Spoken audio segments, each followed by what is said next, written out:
Paul Volpe, the Fox. By nature, wary, watchful. On a routine meet to pick up a loan sharking debt.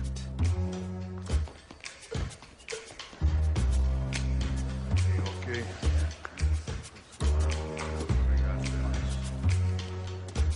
From seedy back alleys to the swankiest hotels, this is the Fox's town. Today, it won't be business as usual. Rivals plan a hit. He won't let this challenge to his turf go unanswered.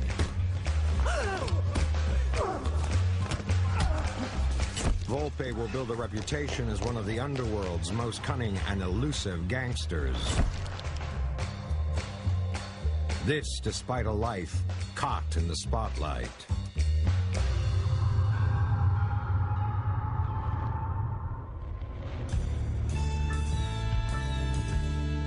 Paul Volpe has traveled a long road to reach success. He's a self-made mobster who plays by his own rules. Listen, baby, I gotta step off for a little bit, okay? I know it's important. I just gotta go see an old friend. He called me on the phone. I haven't seen him in quite some time, okay? So I'm gonna go spend a little time with him, and I'll see you tonight, all right? Okay. Okay, honey, don't worry about it. Paul Volpe was perhaps the first modern mafiosi. It made him talked about, it made him known, it made him a target in some circles. It certainly made him an unusual character in the underworld. He was a very smart man. He was a strong, tough guy. Paul Volpe was a man of power, very different to other people, but he very much marched to his own tune. The name Volpe means fox, and if anything in his life, Paul Volpe was a fox. Clever as a fox, sometimes too clever. Volpe can look back 30 years to a life that began at the bottom of Canada's poorest slum. Born in 1927 in the Ward, Toronto's immigrant ghetto, the boy will develop an uncanny instinct for survival, living on these streets. From turn of the century right through the 50s was a mix of new immigrants, Jewish immigrants, Italian immigrants, mostly poor, and a lot of characters and a lot of character. I mean, there was bootlegging places, there were Chinese ho houses. He was born in a house that had rats crawling all over it. He used to tell a story to friends about his mother having to kill the rats in her own hands, squeeze the life out of him to protect her children. He was the seventh son of Elizabeth Volpe and his father, who had disappeared by the time he was a youngster. He never knew his father. But he was the seventh son of the seventh son, which, according to folklore, is the child of the devil. A petty criminal by 20. He's preying on merchants within the Ward. Come on, let's go. Hurry up, hurry up. Just up to the back. Come on, hurry up. In the corner, right there. No easy catch. Volpe will soon earn his nickname, the Fox. Well, in Paul Volpe's early years, he was a hoodlum. He was a tough guy, willing to take chances, and this kind of thing gets noticed.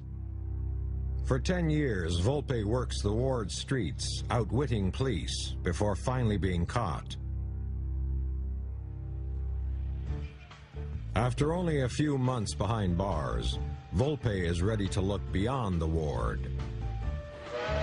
A hot new scam in Hamilton. Muscling in on fraudulent stock promotions.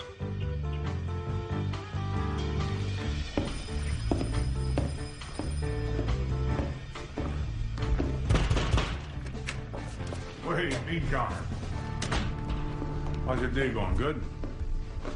I don't think this is a good idea anymore, Mr. Volpe. Beg your pardon? Did I ask you what you think? Did I say ask you what you think? It's just gotta stop. It's gotta stop. We just started. But he didn't realize that there were territories and that he was encroaching on Johnny Papalia's territory in Hamilton.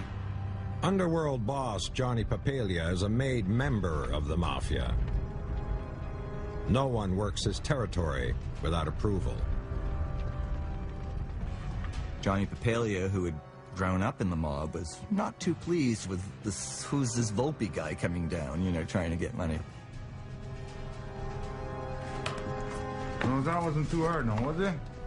It'll be a hard time again.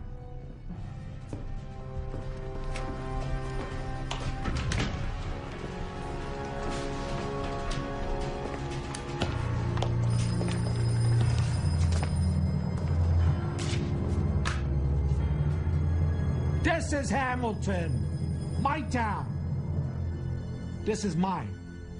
Get out of here.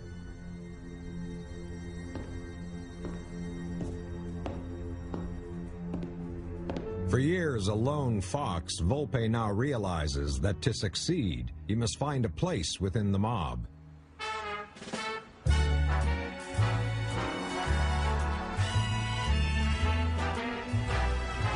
He saw that the Mafia would open more doors for him, and he had made some connections with Mafia people, and he actually went to people that he knew and said, how can I get into the Mafia? And they told him how to do it, and he worked at it very hard.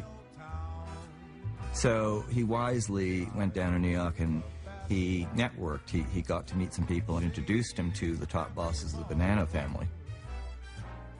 And Vito De Filippo became his mentor.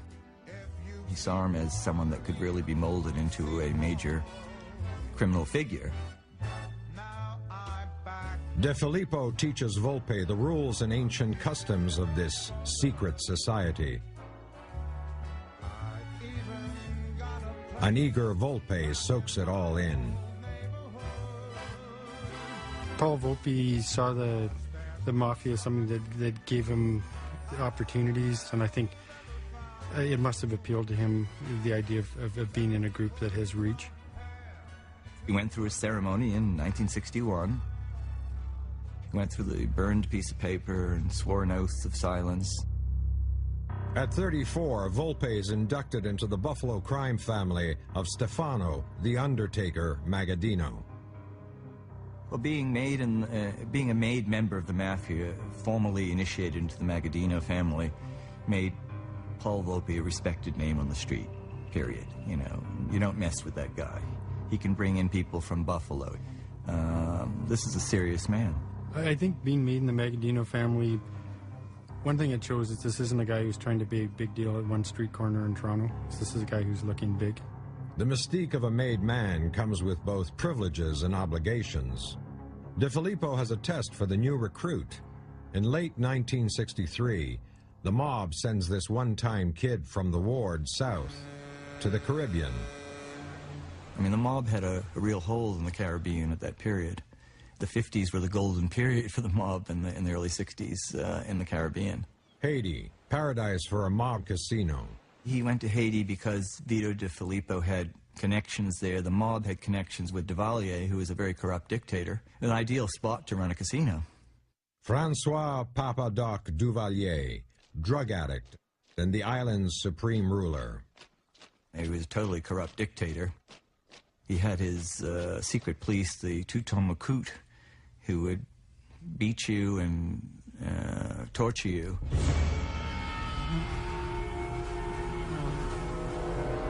Duvalier scared the hell out of them.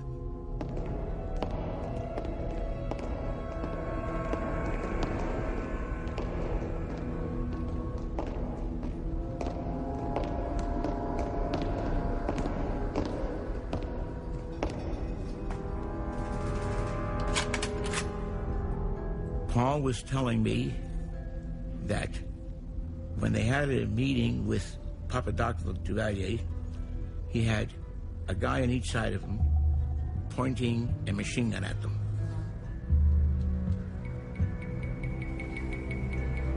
And he said, and these guys looked like they were just hoping something might happen so they get blasted away. Paul Volpe said to a number of close friends the only person he was ever scared of in his life was Papa Doc Duvalier. With little room to maneuver, the Fox must convince this unpredictable dictator of his worth.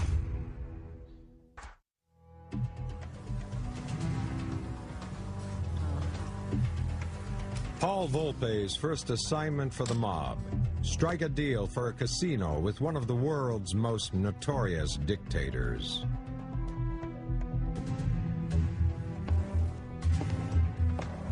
A good old-fashioned bribe, just a taste of promised riches for Haiti's Papa Doc Duvalier.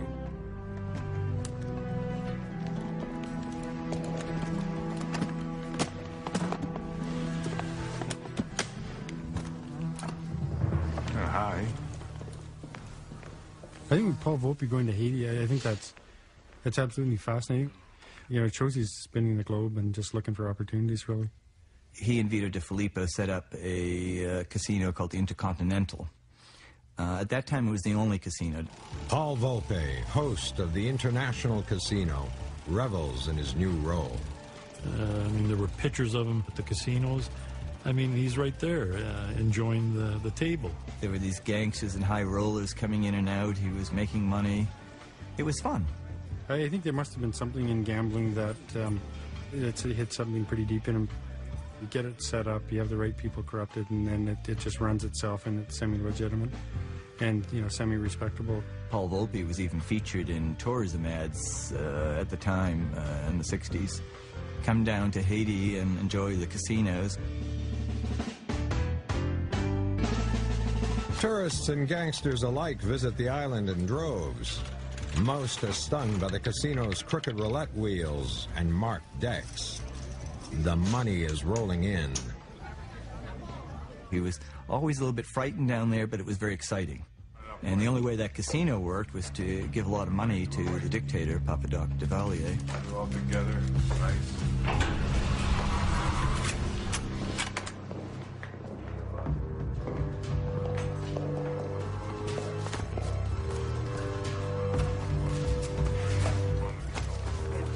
Duvalier wanted a piece of the place. Then Duvalier wanted a little bigger piece of the place.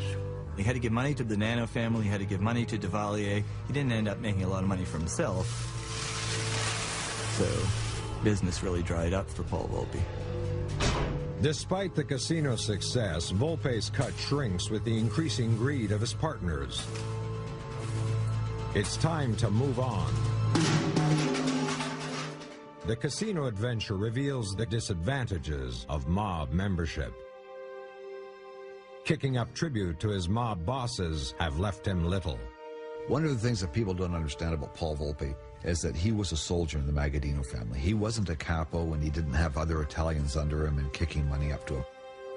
There was no pyramid with Paul Volpe at the top. Paul Volpe was a soldier.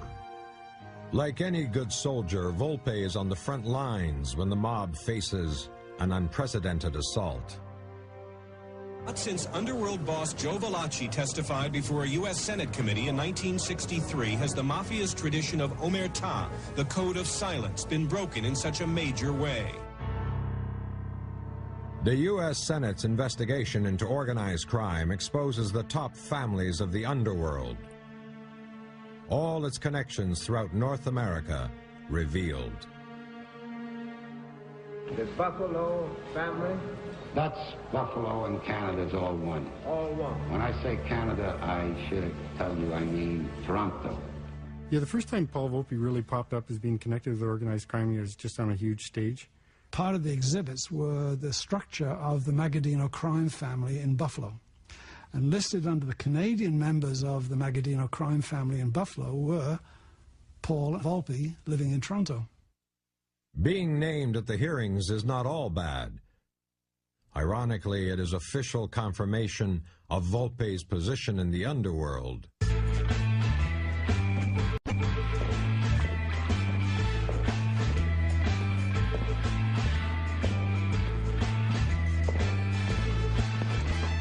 Extorting shady stock promoters just got a whole lot easier. We're on the street, so you want to back out of this deal. Is that what I heard? No. Paul knew Dick Angle. He was a stock broker in the old sense of the word. You know, where things weren't done according to Hoyle, if you will. And you gonna sign this? Paul was a very charming man if You were on the good side of him. You understand what I'm saying? Volpe scares Angle right into the arms of police, who have been shadowing the Fox since the Volpe hearings. Dick Angle was wired, and then they had these tapes which were really quite chilling. Blood will run in the streets and talk like that, which sounded like extortion. Okay, put your hands behind your back. Oh, look at you. Look at you. You stool pigeon prick. Look at you. Humpty Dumpty. Why not? Me and Humpty Dumpty. We got you. Struggled incredibly not to go to jail in between 65 and 68. Everything from bribing jurors to threatening people to trying to bribe the Crown Attorney in the case. He did everything not to go to jail, but he had to go, so he took it like a man. On June 21st, 1968, Volpe begins a 2-year sentence for extortion. Plenty of time to ponder his life in the mob. While Volpe was technically a member of the Magadina family, he wasn't really a member of the Buffalo mob. I mean, they basically sponsored him into the mob, but he didn't run businesses for Buffalo. Buffalo has little influence over Toronto or Volpe. An opening for the Fox, and a plan to add a unique twist to organized crime in Toronto. He recognized the need in the underworld, and he had the guts and the balls to make a move, and he made the move. Upon his release, the Fox will go back to the streets, where he will assemble a homegrown organization. To really run a gang, you know, you needed a group of people doing things, break-and-enters, extortions, loan sharking. And he spent the early part of 69 and 70 building this great multicultural Canadian mob.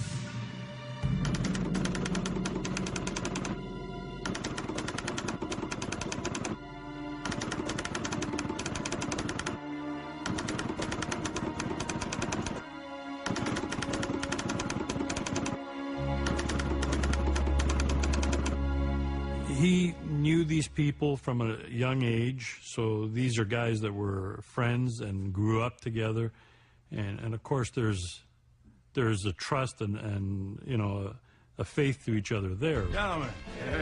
This crew has no made men, no blood relations, or secret oaths. Instead, a team of experts with one thing in common: the drive to make money. Okay. Yeah. That's what it's all about, isn't it? Paul Volpe was a very charismatic man. In a room of 150 people, you would notice him first. People gravitated towards him, and the charm that drew the criminals towards him and his crew, which is really what it wasn't a mafia, it was a crew, it was a gang. The very same thing that brought them to him also brought victims to him.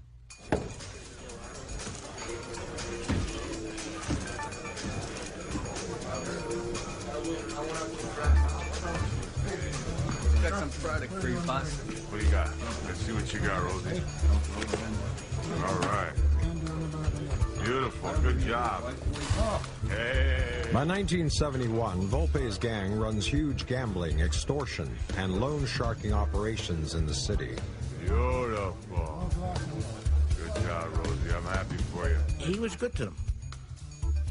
And he saw to it that they all made a nice living. And they were all very loyal to him. Good. Beautiful. All these guys that he had around him, everybody looked at him as being the king. Volpe flaunts his success. He marries Danish model Lisa Dalholt, and the couple settles into an estate north of the city. It's amazing! He names it Fox Hill. He had a very close relationship with his wife. His wife was a Danish immigrant who was a model, a very attractive woman, who I believe had no knowledge at all of who Paul was. A lot of gangsters like to be unpretentious and live a low-key life so they don't draw attention to themselves. Volpe was just the opposite. So he loved driving expensive cars, having big mansions. Volpe's growing influence throughout the city has caught the attention of a powerful but troubled industry, one that will find his connections to be quite useful. In a few short years, Paul Volpe has created his own style of mob family and a great deal of wealth. Although he projected this image of being a mafia guy and of being very rich, he had this affectionate regard for the house that he was born in. It's the only house left on the street, but he, just out of nostalgia, kept it there. Empty, but there. A testament to his influence, Volpe has saved his childhood home from the wrecker's ball of a changing city. By the early 1970s, Toronto's skyline is changing. Developers are getting rich, but the unions want their piece, threatening to bring it all to a standstill with strikes. Builders didn't want to pay higher wages. It was always low cost, low, so we can make a profit. And at that point in time, they approached Volpe, who said, well, I can do something for you. I can maybe get the men back to work. Well, he had a strong tie to the Drywallers and Carpenters Union, and that gave him a lot of power to do things for builders. And he did. And he got things done. Volpe sees an opportunity to provide special services to the city's builders. Paul Volpe was very capable of turning up on job sites if there was trouble in the industry. He said, look, I'm a labor consultant. I can bring peace for you for a price. Appreciate you coming down. Oh, yeah, take care of everything for you, okay? Nothing to worry about. I'm gonna do it my way. I understand. Okay. I understand. Okay. Paul Volpe was able to convince people, builders, developers, that he was able to ensure that they would have all of the workers that they needed when they needed them, and that there would be no strike. He was able to fix things for construction bosses and union bosses, and he would get money from both sides, payoffs. And if there was any problem that couldn't be fixed, he brought in part of his crew, and he arranged for bombs to go off in various construction sites. And that would usually solve the problem. Not everybody went along with Paul Volpe. There was a lot of violence in the industry. There were some arsons, there were beatings, there was woundings of shootings of some union people. And at that point, of course, it becomes a public disturbance, and it cannot be ignored even by corrupted politicians or corrupted union leaders. There was a big uproar in the legislature when one of the NDP leader, Morton Schulman, stood up and said that there was a phony union with Mafia connections. And you can't turn a blind eye at this point, once Mafia has been named in the legislature. In 1974, a Royal Commission inquiry uncovers what it calls a sinister array of characters operating within the construction industry. It was a bombshell, you know. Front page of all the newspapers were all these big construction people and unions. And the mob, Paul Volpe was stage center. The Commission's findings forced Volpe to back off. But the police have been alerted and are on the hunt. My main interest was an individual with the name of Paul Volpe. He was the central figure that I started out working on. And before very long, we got a project going on him.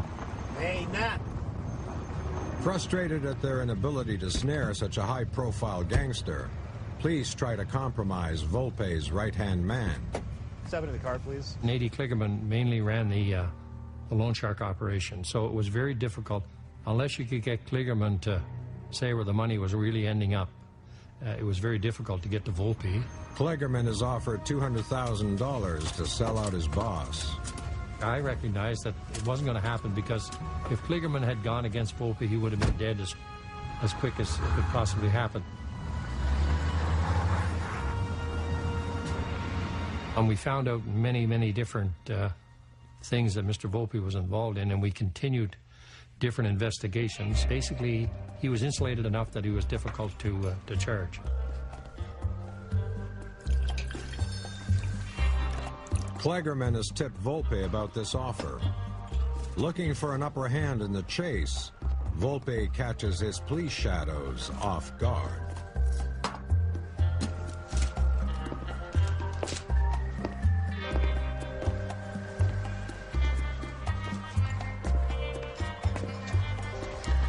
You're gonna catch me?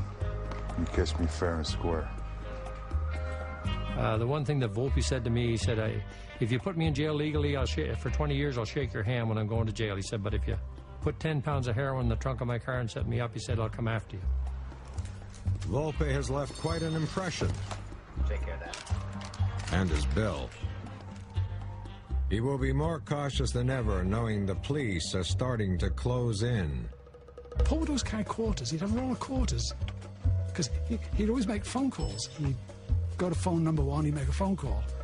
And then he'd go to phone number 2, and he'd work up and down. And he figured that if he did that, there was no way he could be wiretapped. The police did saturation coverage of him. The OPP, the Toronto Police, Metro as it was called then, and the RCP were all running operations on Volpe.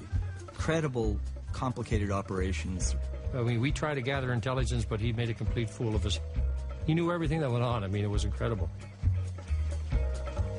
Volpe lives by his instincts. He senses a weak link within his ranks. Ian Rosenberg was young, impulsive, very good at dynamiting places, but not very trustworthy. He was thought by a number of people in the Volpe group to have cooperated with the police. It's unclear, actually, how much he actually did cooperate.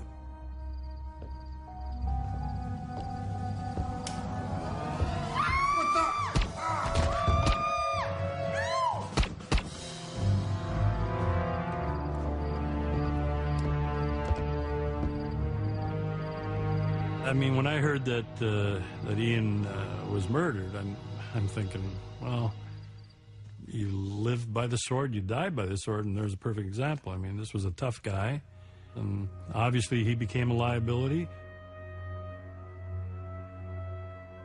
A clean hit with no ties to Volpe and his gang. But for a team of investigative journalists, Volpe's connections are clear. In 1977, they plan an extensive television expose on the mob in Canada. I got a call from a member of the press who wanted to discuss with me my client, Paul Volpe. But I said, why do you want to speak to me? Why don't you speak to Paul himself? Hello. Yeah, it's Paul Volpe. BBC. In a surprise move, Volpe welcomes the press to his home. He's confident he can outfox them. A successful businessman with nothing to hide. Well, yeah, okay, go ahead. You come on down and let me talk to you in person. That always works better for me, all right? Okay, I'll be waiting for you. He just needs to turn on a little of that Volpe charm. Yeah, Mafia. It's like a unicorn, you know, everybody talks about them. When you ever see one, I'll tell you the biggest bullshitters around, the RCMP. The RCMP, they got more power than God. You gotta expose them. Look what they're doing. They come here, plant these wires in my house. What for? What did I do? Nothing. The police, they talk about organized crime, but they don't talk about the politicians. They're the biggest crooks around. Hey, I'm just trying to protect myself. You know, an informer, all he's doing is trying to hurt people. So you gotta kill him. You gotta get him out of the way. Look, cameraman, look, take a shot of that beautiful house I built for me and my wife. Look, hard-working son of an immigrant came into this country with nothing. And look at what we did with hard work. The Mafia, get Mafia. The most important thing out of all that is Volpe began to think that this naive reporter believed him, that he wasn't really a mob boss. You know what? It's getting a little cold outside. What do you say we go outside, we'll get you a coffee? Okay. Hey, come on. I'll take you inside for a coffee. My wife make us a nice espresso. I think Paul enjoyed the publicity. He complained about how he was harassed by the press and the police and everything else, but I think he quite enjoyed it. Volpe watches his plan unfold. I'll tell you the biggest bullshitters around, the RCMP. The country is spellbound by connections a CBC investigation of the Mafia in Canada. It has completely backfired. Hey, I'm just trying to protect myself. You know, an informer, all he's doing is trying to hurt people. So you gotta kill him. You gotta get him out of the way. Here you are. I mean, quite clear what you are on television. So he would be highly offended by that program. Probably one of the worst things that ever happened to him. He didn't make any fans out of the mob guys from that show. He looked very bad on that show, and he knew it. 3 million Canadian viewers agree. This terrible miscalculation forces the Fox to lay low. Toronto's too hot. It's time to move on. Atlantic City. Gambling has just been legalized. A building boom is on the horizon. A chance for Volpe to work his old scams in a new town. Organized crime is not welcome in Atlantic City.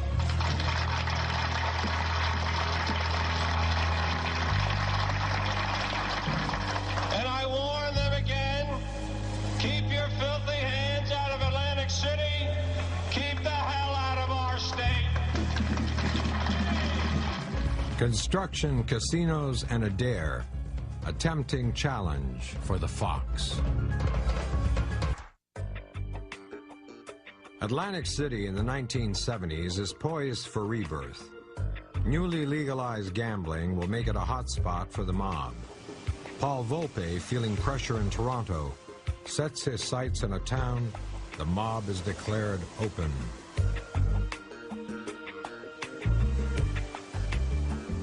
Basically what that means is that other organized crime families can operate in Atlantic City, and they're supposed to be touching base with the local organized crime family so they know they're in town and what they're doing.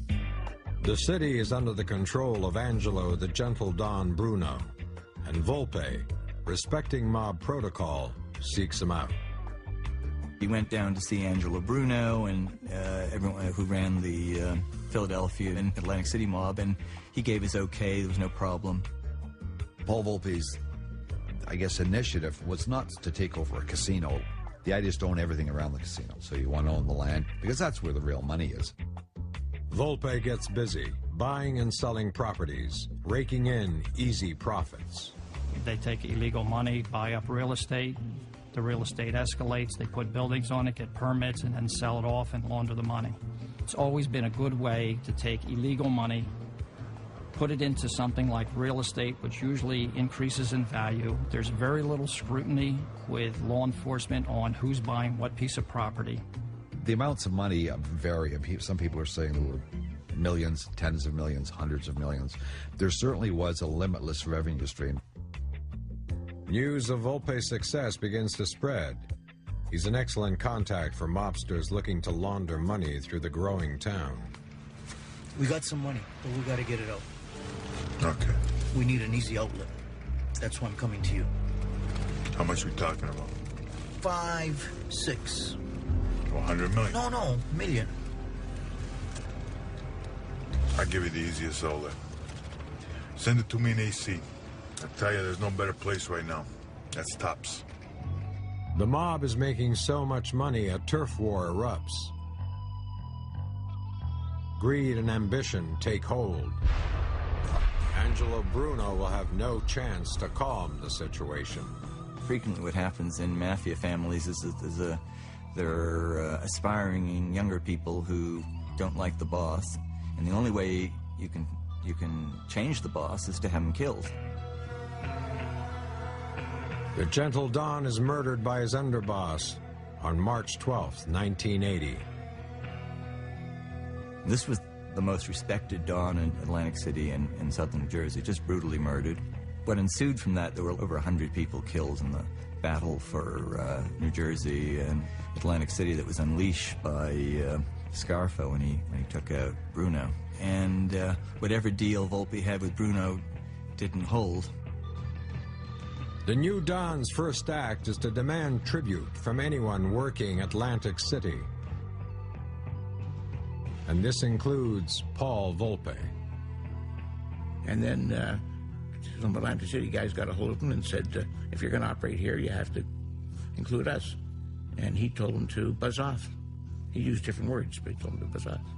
One good informant told me that he liked to eat alone, which means that he didn't want to share any of his profits. Refusing to kick up a penny, Volpe decides to move on. It's been a good run. He's made millions. It's time to enjoy the spoils. In 1980, Volpe returns to Toronto a changed man. He has lost interest in the street and his old gang. He was living the good life, but he kind of lost touch with the street. You know, he was still collecting money from the unions and still collecting money from the street, and some of those people didn't see why the money should be going to Paul Volpe. He was nowhere around, he wasn't doing anything for it. He was trying to remove himself from the nitty-gritty of the daily mob stuff. He stopped running street operations, loan sharking, extortion. He was almost solely involved in land deals. But at this point, he didn't have much of a street gang, and he didn't have a lot of muscle left. Nate Clegman was on the lam. Chuck Yano was in jail. There were guys in there who were great guys and great crooks and really colorful characters. But really, the loyalty was artificial. It was nothing like the loyalty of a real mafia, where you're of the blood. Paul Volpe changed. Paul Volpe wanted to be more respectable, at least in appearance. And when you do that, you basically ended your life of crime. Paul Volpe is now at a crossroads, unsure of where he stands.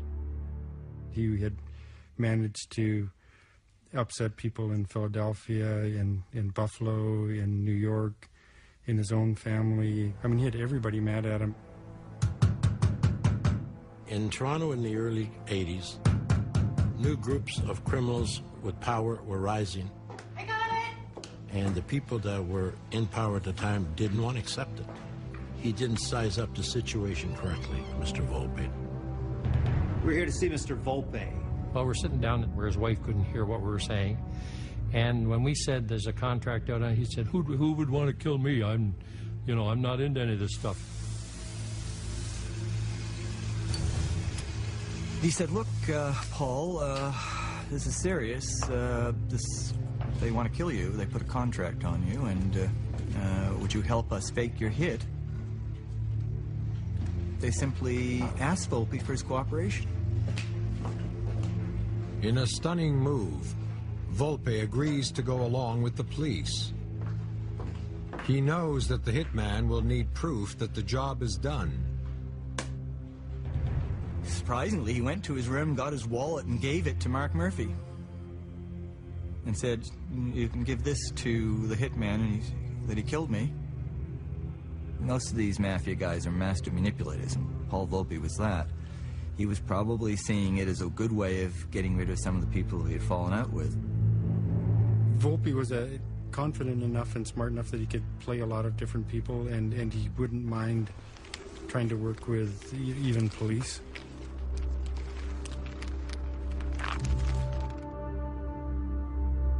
As police stage the hit, Volpe and his wife hide out at RCMP headquarters. Within 24 hours, they charge two rival mobsters with attempted murder. Volpe has gone against his own. It's the family things, eh? He went against, their code, their omerta, right? I mean, he conspired with the police to ensnare his own. A people of honor or respect set the accounts themselves. Never would cooperate with police. He cooperated with police in investigations, all while maintaining his position as being a mafia boss. In the macho milieu of the mob, I mean, this was unheard of, scandalous behavior. Volpe has turned his back on the mob. He will have little warning if they choose to strike.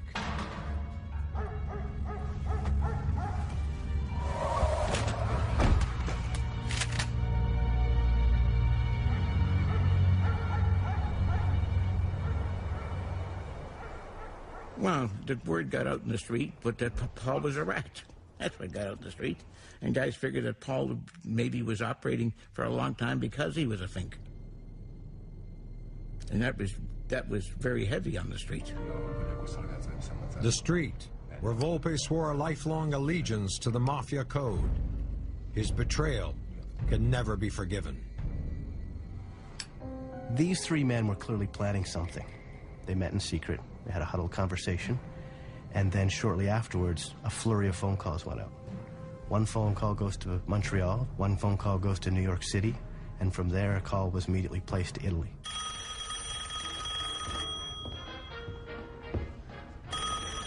In 20 minutes, but I'm going to give you a little bit of advice, okay? You better be on time.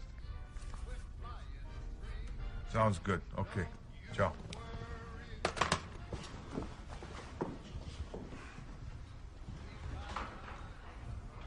Listen, baby, I gotta step off for a little bit, okay? Where are you going?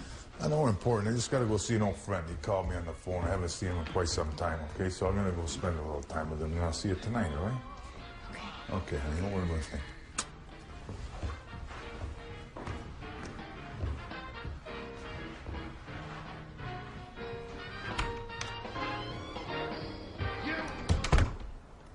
The police keep watch over Volpe. Both know Mafia contracts are seldom withdrawn. Guys, you gotta move your car. You sure it's a good idea to go out today, Mr. Volpe? Listen, I understand that you're concerned. Just worry about my wife, Lisa, okay? Move the car. Keep an eye on her. People were after Volpe his entire life. I mean, from the beginning, he was a poor Italian being abused by the WASP establishment. It's true, there was a lot of racism against Italians in the 40s. In the 50s, he had problems with Papalia, he had problems with the police. In the 60s, he had all these police operations against him, the extortion within 5 trials. The 70s, he had all 3 police forces running major operations against him. With all the problems he had all the time, he managed to carry on 30 years as a criminal, still make money, and stay alive.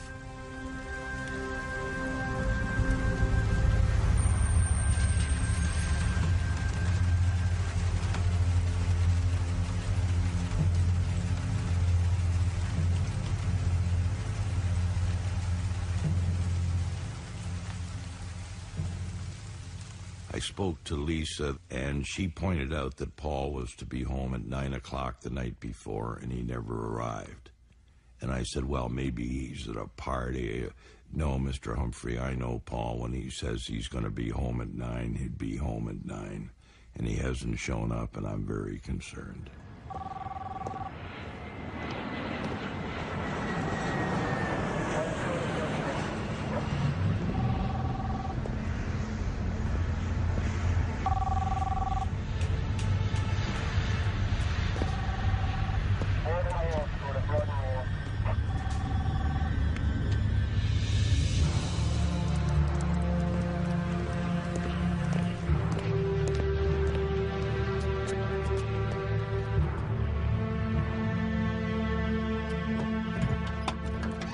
It was tough. Like I say, you know, he's sort of a friend, and it was tough to see him get killed. You know, bad a guy as he was, I mean, like I say, you couldn't help but like him. And he was sort of a friend that got killed as far as I was concerned, and it was tough. And I was sort of shocked to hear it happen, you know. Even though you knew it was coming, it was still a shock.